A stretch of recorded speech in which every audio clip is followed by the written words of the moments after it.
Friends, welcome to our YouTube channel education concepts. అయితే చాలా days అయితే అయిపోయింది ఒక మంచి జాబ్ నోటిఫికేషన్ అయితే సెంట్రల్ గవర్నమెంట్ రిలీజ్ చేసి. రీసెంట్లీ మనకి 1 by 1 సెంట్రల్ గవర్నమెంట్ కూడా ఎలక్షన్స్ అనేవి కంప్లీట్ అయిన తర్వాత నోటిఫికేషన్స్ అనేవి రిలీజ్ చేస్తున్నాయి. దాంట్లో భాగంగానే మనకి రీసెంట్గా సెంట్రల్ సెక్యూరిటీ ఫోర్సెస్లో ఖాళీగా ఉన్నటువంటి జాబ్స్ని రిక్రూట్ చేయడానికి మనకి ఒక రిక్రూట్మెంట్ని అనౌన్స్ చేశారు. సో ఇప్పుడు ఈ వీడియోలో మనం ఆ రిక్రూట్మెంట్ డీటెయిల్సే తెలుసుకోబోతున్నాం. ఇక ఆలోచన చేయకుండా డీటెయిల్స్ ఏంటనేది చూస్తే, సో ఇప్పుడు మనం తెలుసుకోబోయేటటువంటి రిక్రూట్మెంట్ సెంట్రల్ గవర్నమెంట్కి సంబంధించిన మినిస్ట్రీ ఆఫ్ డిఫెన్స్ అండర్టేకింగ్లో రిలీజ్ అయింది. ఈ రిక్రూట్మెంట్లో మనకి ASA stenographer jobs and HCM clerical category jobs అయితే ఉన్నాయి. టోటల్ నెంబర్ ఆఫ్ వేకెన్సీస్ చూసుకుంటే మనకి 1526 పోస్టులు అయితే ఉన్నాయి. ఏఎస్ఏ స్టెనోగ్రాఫర్ అంటే మనకి assistant sub inspector stenographer, HCM clerk అంటే మనకి హెడ్ కానిస్టేబుల్ మినిస్ట్రియల్ క్లర్కల్. టోటల్గా అయితే 1526 పోస్టులు అయితే ఉన్నాయి కదా. అయితే ఇందులో మనకి ఏఎస్ఏ స్టెనోగ్రాఫర్కి సంబంధించిన ఏవైతే జాబ్స్ ఉన్నాయో వాటిని ఎక్కువ మంది నెగ్లెక్ట్ చేస్తారు. వై? బికాజ్ అంటే ఇవి స్టెనోగ్రఫీ జాబ్స్ కాబట్టి వీటికి స్టెనోగ్రఫీ స్కిల్స్ ఉన్న వాళ్ళు మాత్రం అప్లై చేయాలి కాబట్టి ఆ జాబ్స్ని అయితే చాలామంది స్కిప్ చేస్తారు. సో ఈ వీడియోలో మనం కూడా ఆ జాబ్స్ని స్కిప్ చేసి ఏవైతే క్లర్కల్ కేటగిరీ జాబ్స్ ఉన్నాయి వాటి వివరాలను అయితే చూద్దాం. సో ఇప్పుడు టోటల్గా చూసుకుంటే నోటిఫికేషన్లో 1526 పోస్టులు ఉన్నాయి. ఇందులో ఏఎస్ఏ స్టెనోగ్రాఫర్కి సంబంధించి 243 పోస్టులు ఉన్నాయి. వాటిని మనం స్కిప్ చేస్తే ఈ రిక్రూట్మెంట్లో మనకు అవసరమైనటువంటి హెడ్ కానిస్టేబుల్ మినిస్ట్రియల్ క్లర్కల్కి సంబంధించి 1283 పోస్టులు అయితే అవైలబుల్గా ఉన్నాయి. సో ఇప్పుడు మనం వాటి డీటెయిల్స్ని ఈ వీడియోలో తెలుసుకోబోతున్నాం. సో ఇప్పుడు మనం ఈ పోస్టుల వివరాల్లోకి అయితే వెళ్దాం. అంతకన్నా ముందు ఈ నోటిఫికేషన్ సంబంధించిన ఏవైతే బేసిక్ డీటెయిల్స్ ఉంటాయో అంటే ఇంపార్టెంట్ డేట్స్ ఏవైతే ఉంటాయో వాటి డీటెయిల్స్ని చూద్దాం. సో ఒకసారి ఇంపార్టెంట్ డేట్స్ గురించి మనం క్లియర్గా మాట్లాడినట్లయితే, యాక్చువల్లీ ఈ నోటిఫికేషన్ని చూసుకున్నట్లయితే మనకి 2024 జూన్ 9న రిలీజ్ చేయడం అయితే జరిగింది. అంటే ఈ మంత్ 9వ తారీఖున నోటిఫికేషన్ రిలీజ్ చేశారు. ఇంట్రెస్ట్ ఉన్న క్యాండిడేట్ సేమ్ డేట్ నుంచి అంటే జూన్ 9 నుంచి ఆన్లైన్లో అప్లికేషన్స్ అనేవి ఇవ్వచ్చు. అండ్ ఆల్సో ఆన్లైన్లో అప్లై చేయడానికి లాస్ట్ డేట్ ఎప్పుడు అంటే మనకి 2024 జూలై 8 అనేది లాస్ట్ డేట్గా మెన్షన్ చేశారు. అంటే నెక్స్ట్ మంత్ 8వ తారీఖు ఇంట్రెస్ట్ ఉన్న క్యాండిడేట్స్ ఎవరైనా సరే ఈ జాబ్స్కి అప్లై చేయడానికి లాస్ట్ డేట్గా మెన్షన్ చేశారు. అరౌండ్ మనకి ఆన్లైన్లో అప్లికేషన్స్ ఇవ్వడానికి 1 మంత్ టైం పీరియడ్ అనేది ఇవ్వడం అయితే జరిగింది. ఇంట్రెస్ట్ ఉన్న క్యాండిడేట్స్ ఎవరైనా ఉంటే ఈ టైం పీరియడ్లోని ఈ జాబ్స్కి అప్లై అయితే చేసుకోగలరు. ఇక ఈ జాబ్స్కి అప్లై అయితే చేసేటప్పుడు అప్లికేషన్ ఫీజు కూడా పే చేయాల్సి అయితే ఉంటుంది. ఈ అప్లికేషన్ ఫీజు గురించి ఒకసారి మనం క్లియర్గా మాట్లాడితే 100 రూపీస్ అప్లికేషన్ ఫీజుగా మెన్షన్ అయితే చేశారు. ఈ 100 రూపీస్ అప్లికేషన్ ఫీజు చూసుకుంటే unreserved, economically weaker section and OBC candidates pay చేయాలి. Remaining categories like SC, ST and female candidates ఎవరైతే ఉంటారో, ఫిమేల్ క్యాండిడేట్స్ ఏ కమ్యూనిటీ అయినా సరే ఎటువంటి అప్లికేషన్ ఫీజు పే చేయకుండానే ఇంట్రెస్ట్ ఉండి జాబ్స్కి అప్లై చేయొచ్చు. ఇవైతే ఈ నోటిఫికేషన్ సంబంధించినటువంటి కొన్ని బేసిక్ డీటెయిల్స్. రీసెంట్గానే మనకి ఆంధ్ర యూనివర్సిటీ ఆన్లైన్ గ్రాడ్యుయేషన్ ప్రోగ్రామ్ని స్టార్ట్ చేసింది. ఈ ప్రోగ్రాంలో భాగంగా మీరు ఇంటి దగ్గరే ఉండి విత్ అఫోర్డబుల్ ఫీజెస్తో ఎటువంటి ల్యాప్టాప్ ఆర్ సిస్టమ్ యాక్సెస్ అనేది లేకుండా జస్ట్ మొబైల్లోనే గ్రాడ్యుయేషన్ ఆర్ పోస్ట్ గ్రాడ్యుయేషన్ కోర్సెస్ని కంప్లీట్ అయితే చేయొచ్చు. ప్రజెంట్ ఆంధ్ర యూనివర్సిటీ చూసుకున్నట్లయితే మనకి ఈ ఆన్లైన్ గ్రాడ్యుయేషన్ కోర్సెస్లో భాగంగా డిగ్రీలో మనకి బీకామ్ అకౌంటెన్సీ కోర్స్ని ఆఫర్ చేస్తుంది. అండ్ పీజీలో చూసుకున్నట్లయితే MBA, MCA and MA sociology కోర్సెస్ని ఆఫర్ చేయడం అయితే జరుగుతుంది. ఇన్ కేస్ ఎవరైనా ఇంటి దగ్గరే ఉండి మీరు మధ్యలో డిస్కంటిన్యూ చేసినటువంటి మీ స్టడీస్ని కంటిన్యూ చేయాలనుకుంటే ఈ ఆపర్చునిటీని యూటిలైజ్ అయితే చేసుకోండి. సో ఇక మీకు ఇంట్రెస్ట్ అనేది ఉంటే డిస్క్రిప్షన్లో మీకు గూగుల్ ఫామ్ లింక్ అయితే ఇస్తాను. అక్కడ మీ డీటెయిల్స్ అన్నీ కూడా ఫిల్ చేసి సబ్మిట్ చేస్తే మీకు ఏ డౌట్స్ ఉన్నా సరే క్లారిఫై అయితే చేయడం అయితే జరుగుతుంది. ఇక నెక్స్ట్ మీకు ఇంకొక విషయం తెలియజేయాలి. మీరు ఏదైతే ఈ ఆన్లైన్ గ్రాడ్యుయేషన్ ప్రోగ్రామ్ ఉంటుంది, ఈ ప్రోగ్రాంలో మీరు రిజిస్టర్ అయ్యి మీరు ఈ గ్రాడ్యుయేషన్ ప్రోగ్రామ్ని యాక్సెస్ అయితే చేస్తే మీకు ఏదైతే లెర్నింగ్ మెటీరియల్ ఉంటుందో దీన్ని ఆంధ్ర యూనివర్సిటీ ప్రొవైడ్ చేస్తుంది. ఇందులో మీకు ఈ books, study guides, practice test, discussion forms అన్నింటినీ కూడా ఆంధ్ర యూనివర్సిటీ మీకు ప్రొవైడ్ చేయడం జరుగుతుంది. దానితో పాటు ఇంకొక విషయం మీరు తెలుసుకోవాలి. ఆ విషయం ఏంటంటే ఆంధ్ర యూనివర్సిటీ స్టార్ట్ చేసిన ఈ ఆన్లైన్ గ్రాడ్యుయేషన్ ప్రోగ్రామ్కి నోటబుల్ అల్యూమినీస్ కింద doctor M Venkaiah Naidu garu, former vice president of India, doctor Duvvuri Subbarao garu, former governor of reserve bank of India, Shrimati Mini Ipe, ఈమె చూసుకుంటే managing director of LIC of India, justice J Chalameswararao garu, former judge of supreme court of India. So వీళ్ళందరూ కూడా ఈ online graduation ప్రోగ్రామ్కి ఆంధ్ర యూనివర్సిటీకి notable అల్యూమినీస్గా ఉన్నారు. So ఇక ఎందుకు ఆలోచిస్తున్నారు? మీకు డిస్క్రిప్షన్లో లింక్స్ అయితే ప్రొవైడ్ చేస్తాను గూగుల్ ఫామ్కి సంబంధించి. అక్కడ క్లిక్ చేసి మీ డీటెయిల్స్ అన్ని కూడా ఫిల్ చేసి సబ్మిట్ చేసి ఏదైతే మీరు మధ్యలో స్టాప్ చేసినటువంటి మీ ఎడ్యుకేషన్ ఉంటుందో దాన్ని మళ్ళీ అయితే స్టార్ట్ చేసుకోండి. ఇక మెయిన్ డీటెయిల్స్లోకి వెళ్ళబోయే ముందు ఎలిజిబిలిటీ డీటెయిల్స్ని కూడా కంప్లీట్ చేద్దాం. ఎలిజిబిలిటీ డీటెయిల్స్లోకి వెళ్తే ఈ జాబ్స్కి మేము ఆంధ్రప్రదేశ్ వాళ్ళం, తెలంగాణ వాళ్ళం, కర్ణాటక వాళ్ళం అనే రిస్ట్రిక్షన్స్ లేవు. ఆల్ ఓవర్ ఇండియన్ సిటిజన్స్ ఎవరైనా సరే అప్లై చేయొచ్చు. అండ్ ఆల్సో మీ ఏజ్ చూసుకుంటే అప్లై చేసే టైంకి మినిమం 18 ఇయర్స్ ఉండాలి. మ్యాక్సిమం 25 ఇయర్స్ వరకు అప్లై చేయొచ్చు.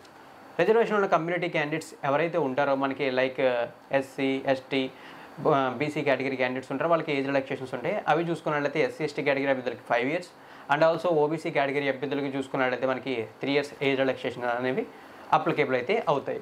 సో ఇప్పుడు మనం మెయిన్ డీటెయిల్స్లోకి వెళ్దాం. సో మెయిన్ డీటెయిల్స్లోకి వెళ్తే ముందుగా మీకు నేను చెప్పినట్లు ఈ రిక్రూట్మెంట్ టోటల్లీ ఏఎస్ఏ స్టెనోగ్రాఫర్ కానీ లేదా హెడ్ కానిస్టేబుల్ మినిస్ట్రియల్ క్లర్కల్కి సంబంధించి జాబ్స్ కానీ 1526 పోస్టులు ఉన్నాయి. ఇందులో మనం only head constable ministerial clerical category jobs చూసుకున్నాం కాబట్టి అవి చూసుకుంటే 1283 పోస్టులు ఉన్నాయి. ఇవి మనకి సెంట్రల్ సెక్యూరిటీ ఫోర్స్లో ఉండడం వల్ల ఏదో ఒకే డిపార్ట్మెంట్లో లేవు. ఇవి మనకి సెంట్రల్ సెక్యూరిటీ ఫోర్స్లో ఏవైతే డిఫరెంట్ డిపార్ట్మెంట్స్ ఉన్నాయో లైక్ బీఎస్ఎఫ్, సిఆర్పిఎఫ్ ఉన్నాయో వాటిలో డివైడ్ అయితే చేశారు. సో ఇప్పుడు మనం ఆ వివరాలు అయితే చూద్దాం. సో ఆ వివరాల్లో భాగంగా ఫస్ట్ ఆఫ్ ఆల్ చూసుకుంటే బీఎస్ఎఫ్ అంటే బోర్డర్ సెక్యూరిటీ ఫోర్స్. దీంట్లో చూసుకుంటే మనకి ఈ హెచ్సిఎం క్లర్కల్కి సంబంధించి 302 పోస్టులు అయితే ఉన్నాయి. ఇక నెక్స్ట్ సిఆర్పిఎఫ్ అంటే సెంట్రల్ రిజర్వ్ పోలీస్ ఫోర్స్. దీంట్లో చూసుకున్నట్లయితే మనకి 282 పోస్టులు అయితే ఉన్నాయి. ఇక నెక్స్ట్ చూసుకుంటే ఐటీబీపీ అంటే ఇండో టిబెటన్ బార్డర్ పోలీస్. దీంట్లో చూసుకుంటే 163 పోస్టులు ఉన్నాయి. ఇక నెక్స్ట్ సిఏఎస్ఎఫ్ అంటే సెంట్రల్ ఇండస్ట్రియల్ సెక్యూరిటీ ఫోర్స్. దీంట్లో చూసుకుంటే మనకి 496 పోస్టులు అయితే ఉన్నాయి. ఇవన్నీ కూడా head constable minister clerical category జాబ్సే. ఇక నెక్స్ట్ చూసుకుంటే మనకి ఎస్ఎస్పి అంటే సహస్ర సీమాబల్. దీంట్లో చూసుకుంటే 5 పోస్టులు ఉన్నాయి. ఇక ఫైనల్గా మనకి ఏఆర్ అంటే అస్సాం రైఫిల్స్. దీంట్లో చూసుకుంటే 35 పోస్టులు ఉన్నాయి. టోటల్గా ఏవైతే మనకి హెడ్ కానిస్టేబుల్ మినిస్టర్ క్లర్కల్ కేటగిరీకి సంబంధించిన మెన్షన్ చేసిన 1283 పోస్టులు ఉన్నాయి. అవి అన్నీ కూడా ఈ విధంగా డిపార్ట్మెంట్ వైజ్ డివైడ్ అయితే ఉన్నాయి. అండ్ ఆల్సో మేల్ క్యాండిడేట్స్కి సపరేట్గా, ఫీమేల్ క్యాండిడేట్స్కి separate, unreserved OBC, SC, ST వీళ్ళందరికీ కూడా సపరేట్గా కూడా వేకెన్సీస్ మెన్షన్ చేస్తారు. అదంతా కూడా నోటిఫికేషన్ పీడిఎఫ్లో కంప్లీట్ టేబుల్ అవైలబుల్గా ఉంటుంది. సో అక్కడ చూసి మీరు పూర్తి డీటెయిల్స్ అనేది తెలుసుకోవచ్చు. సో ఇప్పుడు మనం పోస్టులకు సంబంధించి కొన్ని బేసిక్ డీటెయిల్స్ అండ్ కొన్ని మెయిన్ డీటెయిల్స్ కూడా బ్రీఫ్గా అయితే తెలుసుకుందాం కదా. సో ఇప్పుడు ఏం చేద్దామంటే మనం ఈ జాబ్స్కి అప్లై చేయడానికి ఏవైతే ఎడ్యుకేషన్ క్వాలిఫికేషన్ ఉంటుందో ఆ క్వాలిఫికేషన్ గురించి మాట్లాడదాం. సో ఫ్రెండ్స్, మీరు ఇన్ కేస్ ఈ క్లర్కల్ కేటగిరీ జాబ్స్కి అప్లై అయితే చేయాలనుకుంటే హెడ్ కానిస్టేబుల్ మినిస్టర్కి సంబంధించి మీకు ఉండవలసినటువంటి క్వాలిఫికేషన్ అనేది ఇంటర్మీడియట్ పాస్ అయితే సరిపోతుంది 10+2. అంటే ఇంటర్మీడియట్లో ఎంపీసీ చేసి ఉండాలా, బైపీసీ చేసి ఉండాలనే డౌట్ కూడా చాలామంది రైజ్ చేస్తారు. ఫ్రెండ్స్, మీరు ఇంటర్మీడియట్లో చూసుకుంటే మీరు ఎంపీసీ పాస్ అయినా లేదా సిఈసీ పాస్ అయినా ఎటువంటి ప్రాబ్లం లేదు. మీరు ఇంటర్మీడియట్ కంప్లీట్ చేస్తే చాలు ఈ జాబ్స్కి అప్లై అయితే చేయొచ్చు. అండ్ ఆల్సో ఇంకొక విషయం కూడా మీరు క్లియర్గా గుర్తుంచుకోవాలి, ఇవి క్లర్కల్ కేటగిరీకి సంబంధించినటువంటి జాబ్స్. సో దీనివల్ల మీకు ఏంటంటే టైపింగ్ అనేది మస్ట్ అండ్ షుడ్గా వచ్చి ఉండాలి. అండ్ ఆల్సో ఈ జాబ్స్ కూడా అప్లై చేయాలంటే మీకు టైపింగ్ అనేది వచ్చి ఉండాలి. ఆ టైపింగ్స్ అనేవి చూసుకున్నట్లయితే మీకు కంప్లీట్లీ టైపింగ్ అనేది టైప్ రైటర్ మీద కాదు, కంప్యూటర్ కీబోర్డ్ మీద టైపింగ్ ఉంటుందని మెన్షన్ చేయడంతో పాటు మీరు చూస్ చేసుకునే లాంగ్వేజ్ని బేస్ చేసుకునే టైపింగ్ స్పీడ్స్ అనేవి వేరీ అవుతూ ఉంటాయని చెప్పి మెన్షన్ అయితే చేశారు. ఫర్ ఎగ్జాంపుల్, మీరు కనుక ఇంగ్లీష్ని టైపింగ్గా చూస్ చేసుకుంటే 35 words per minute స్పీడ్లో టైప్ చేయాలి. మీరు ఆల్రెడీ ఇంటికాడ ఉండి కూడా మీరు టైపింగ్ ప్రాక్టీస్ అయితే చేయొచ్చు మీ రిక్రూట్మెంట్ ప్రాసెస్ అనేది కంప్లీట్ అయ్యేలోపు. ఇక నెక్స్ట్ చూసుకున్నట్లయితే మనకి హిందీ అనేది చూస్ చేసుకుంటే 30 words per minute స్పీడ్లో టైప్ చేయాలని చెప్పి మెన్షన్ అయితే చేశారు. ఇవైతే మనకి ఎడ్యుకేషన్ క్వాలిఫికేషన్స్ అండ్ ఆల్సో ఈ జాబ్స్కి కావాల్సిన కొన్ని అడిషనల్ క్వాలిఫికేషన్ డీటెయిల్స్. ఇక నెక్స్ట్ ఏంటంటే ఇవి మనకి సెక్యూరిటీ ఫోర్స్కి సంబంధించిన జాబ్స్ కాబట్టి సెంట్రల్లో మనకి ఇండోర్లో చేసే జాబ్స్ అయినా సరే ఇవి సెక్యూరిటీ ఫోర్స్ జాబ్స్ కాబట్టి వీటికంటూ కొన్ని physical measurements and physical events కూడా ఉన్నాయి. వాటి డీటెయిల్స్ని కూడా మెన్షన్ చేశారు. అవి మేల్ క్యాండిడేట్స్కి సపరేట్గా, ఫిమేల్ క్యాండిడేట్స్కి సపరేట్గా ఉన్నాయి. సో ఇప్పుడు మనం ఆ డీటెయిల్స్ అయితే ఒకసారి చూద్దాం. సో ఫస్ట్ ఆఫ్ ఆల్ ఈ ఫిజికల్ స్టాండర్డ్స్ అనేవి లేదా మెజర్మెంట్స్ అనేవి ఒకసారి చూసుకున్నట్లయితే ఈ జాబ్స్కి అప్లై చేసే క్యాండిడేట్స్లో ఎవరైతే మేల్ క్యాండిడేట్స్ ఉంటారో వాళ్ళ హైట్ చూసుకున్నట్లయితే 165 centimeters ఉండాలి. ఫిమేల్ క్యాండిడేట్స్కి చూసుకుంటే 155 centimeters అయితే ఉండాలని చెప్పి మెన్షన్ అయితే చేశారు హైట్. ఇక నెక్స్ట్ చూసుకుంటే మనకి చెస్ట్.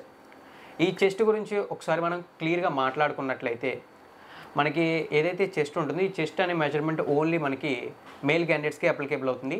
ఫిమేల్ క్యాండిడేట్స్ ఎవరైతే ఉంటారో వాళ్ళకి చెస్ట్ అనేది అప్లికేబుల్ అయితే అవ్వదు. సో మేల్ క్యాండిడేట్స్కి అప్లికేబుల్ అయ్యే చెస్ట్ మెజర్మెంట్స్ అనేవి చూసుకుంటే వితౌట్ బ్రీతింగ్ అనేది 77 centimeters ఉండాలి.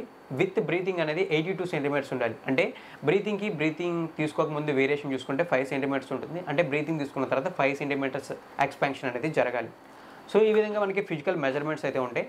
ఈ ఫిజికల్ మెజర్మెంట్స్ అనేవి కంప్లీట్ అయిన తర్వాత ఫిజికల్ ఈవెంట్స్ అయితే ఉంటాయి. వీటిని మనం ఫిజికల్ ఎఫిషియన్సీ టెస్ట్ అని కూడా అనుకోవచ్చు. ఈ ఫిజికల్ ఈవెంట్స్ చూసుకుంటే ఇక్కడ కూడా మనకి మేల్ క్యాండిడేట్స్కి సపరేట్గా, ఫిమేల్ క్యాండిడేట్స్కి సపరేట్గా అయితే ఉంటాయి. సో ఇప్పుడు మనం వీటి డీటెయిల్స్ని ఒకసారి చూసుకున్నట్లయితే ఫిజికల్ ఎఫిషియన్సీ టెస్ట్లో భాగంగా మేల్ క్యాండిడేట్స్కి చూసుకుంటే 1.6 kilometers రన్ అయితే ఉంటుంది. దీన్ని చూసుకున్నట్లయితే వాళ్ళు 6 minutes 30 seconds లోపు కంప్లీట్ అయితే చేయాలి. ఇక ఫిమేల్ క్యాండిడేట్స్కి చూసుకుంటే 800 meters రన్ అయితే ఉంటుంది. దీన్ని చూసుకుంటే 4 minutes 45 seconds లోపు ఫిమేల్ క్యాండిడేట్స్ అయితే కంప్లీట్ చేయాలి. ఈ విధంగా మనకి జాబ్స్కి సంబంధించినటువంటి ఫిజికల్ ఎఫిషియన్సీ టెస్ట్ అనేది కంప్లీట్ అవుతుంది. ఇక ఫైనల్లీ మనం చూసుకున్నట్లయితే ఫిజికల్ ఎఫిషియన్సీ టెస్ట్ కూడా కంప్లీట్ అయిన తర్వాత మనకి ఏదైతే రిటన్ ఎగ్జామ్ ఉంటుందో రిటన్ ఎగ్జామ్ అయితే ఉంటుంది. ఈ రిటన్ ఎగ్జామ్ చూసుకున్నట్లయితే మనకి 100 మార్క్స్కి జరుగుతుంది. ఎగ్జామ్ టైం చూసుకున్నట్లయితే మనకి 1 అవర్ 40 మినిట్స్ ఉంటుందని చెప్పారు. అండ్ ఆల్సో ఈ ఎగ్జామ్ చూసుకుంటే కంప్యూటర్ బేస్డ్ టెస్ట్ అని మెన్షన్ చేయడంతో పాటు ఎగ్జామ్ చూసుకున్నట్లయితే హిందీ ఆర్ ఇంగ్లీష్ లాంగ్వేజ్లో కండక్ట్ చేయడం అయితే జరుగుతుందని చెప్పి మెన్షన్ అయితే చేశారు. సో ఓవరాల్గా రీసెంట్గా సెంట్రల్ గవర్నమెంట్ ఏదైతే సెక్యూరిటీ ఫోర్స్లో ఖాళీగా ఉన్నటువంటి ASI stenographer and head constable clerical jobs అయితే ఉన్నాయో రిక్రూట్ చేయడానికి నోటిఫికేషన్ రిలీజ్ చేసిందో ఆ నోటిఫికేషన్ ఫుల్ డీటెయిల్స్ అయితే ఇవి. ఇన్ కేస్ ఒకవేళ మీకు ఏమైనా డౌట్స్ ఉన్నాయనుకుంటే తప్పనిసరిగా మీ డౌట్స్ని కామెంట్ సెక్షన్లో కామెంట్ అయితే చేసి రైస్ చేస్తే నేను వాటికి క్లియర్ చేయడానికి ప్రయత్నిస్తాను. అండ్ ఆల్సో నా ఎక్స్ప్లెనేషన్ మీకు నచ్చినట్లయితే లైక్ చేసి సపోర్ట్ చేయండి. మరిన్ని ఇటువంటి రెగ్యులర్ జాబ్ నోటిఫికేషన్ డీటెయిల్స్ కోసం మన ఛానల్ ఇప్పటివరకు ఎవరైనా సబ్స్క్రైబ్ చేయకుండా వీడియో చూస్తుంటే వాళ్ళు సబ్స్క్రైబ్ చేసి నోటిఫికేషన్స్ కోసం బెల్ ఐకాన్ యాక్టివేట్ చేయండి. దానితో పాటు మీరు ఈ జాబ్స్కి అప్లై చేయాలనుకున్నా నోటిఫికేషన్ కంప్లీట్ డీటెయిల్స్ బ్రీఫ్గా మీరు చెక్ చేయాలనుకున్నా సరే లింక్స్ అన్నీ కూడా డిస్క్రిప్షన్లో అవైలబుల్గా ఉంటాయి. థ్యాంక్ యూ ఫ్రెండ్స్, వీడియోని ఎండింగ్ వరకు వాచ్ చేసినందుకు.